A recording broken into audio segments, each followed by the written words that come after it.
Governor, as you kind of gain ground here in Iowa, of course the attacks are coming strong and steady. Well, I haven't noticed it. But also just this morning, some media outlets looked back into the Wayne Dumond story again, wondering just generally if you could clarify your role in that story, and specifically, did you ask the parole board to grant him parole? No, I did not. Let me categorically say that I did not.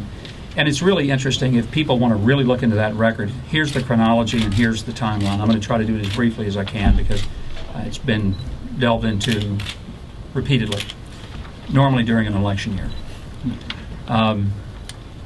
In 1992, Bill Clinton was governor. Jim Guy Tucker was lieutenant governor.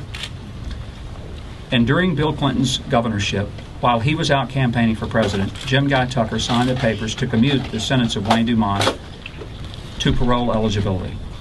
That's what made him parole eligible in 1992.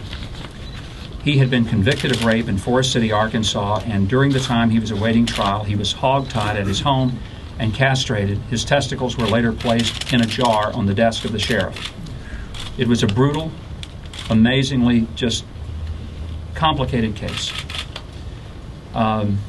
There were all kinds of questions about the case and many stories written, and I'm sure you can Google it and go all the way back to the 1980s when the case happened and get far more information than you'll even want on this case.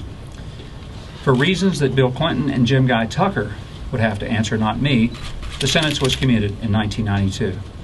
I was not elected to anything at that time. I was a candidate for the United States Senate.